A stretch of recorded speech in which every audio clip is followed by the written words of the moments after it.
কোনো বাসই ইচ্ছা মতো ভাড়া নেওয়ার কোনো সুযোগ নেই। যদি কোনো ভাড়া নেয় তার রুট পারমিট ক্যান্সেল করা হবে, তার রুট পারমিট থাকবে না। এসি বাসের মালিকরা এখানে বসে আছে, ওই মালিক সমিতির লোকরা বসে আছে। আপনি নির্দিষ্ট করে বলেন কোন পরিবহন, প্লিজ কোন পরিবহন বাড়তি ভাড়া নেওয়ার কোনো সুযোগ নেই। বাড়তি ভাড়া নির্ধারণ করা আছে, বাড়তি ভাড়া না, নির্দিষ্ট ভাড়া নির্ধারণ করে আছে। সেই নির্ধারিত ভাড়ার চেয়ে 1 টাকা বেশি নিলে আমাদেরকে জ্ঞাত করেন, তার দৃষ্টান্তমূলক শাস্তি হবে এবং তার নিয়ন্ত্রণ যে কোনো মূল্যে করা হবে। হ্যাঁ করেছেন, মিটিং এ ছিলেন, এনশিওর করেছেন বিধায় তো পাশে রেখে বলছি, দূরে রেখে বলছি না তো। না যাচ্ছে বলছে, আপনি দেখেন নির্ধারণের ভাড়া বেশি নিচ্ছে কিনা, আপনি দৃষ্টান্ত দেন কোন বাসে নিচ্ছে। এসি বাসের মালিকরা এখানে বসে আছে, ওই মালিক সমিতির লোকরা বসে আছে।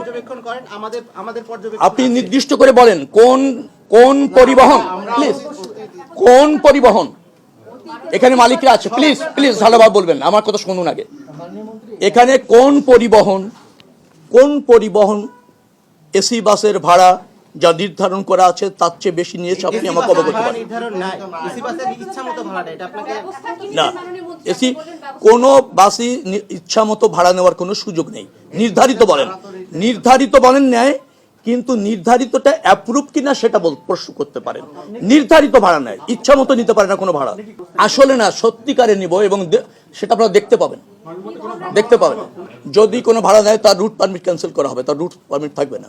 এবং ওই ভাড়া নিতে গিয়ে যদি ফৌজদারি অপরাধ ঘটে থাকে তাকে শাস্তির আওতায় আসতে হবে। স্টে সেফের ডাবল লেয়ার প্রোটেকশনই পিরিয়ডের হেভি ফ্লোর দিনগুলোতে আমাকে রাখে নিরাপদে। Stay safe.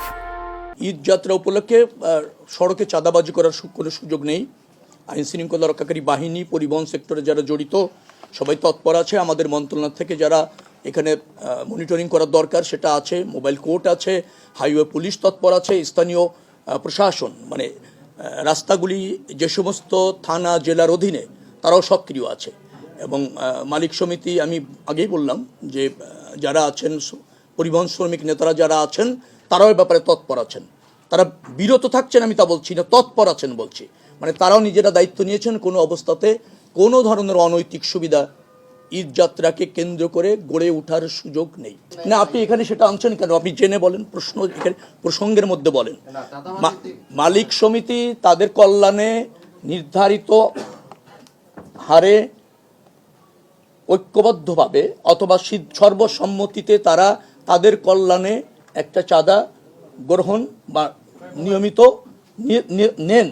সেটা শ্রমিকদের কল্যাণে শ্রমিকরা এবং মালিকদের কল্যাণে মালিক সমিতি, শ্রমিক সমিতি সেটা গ্রহণ করেন।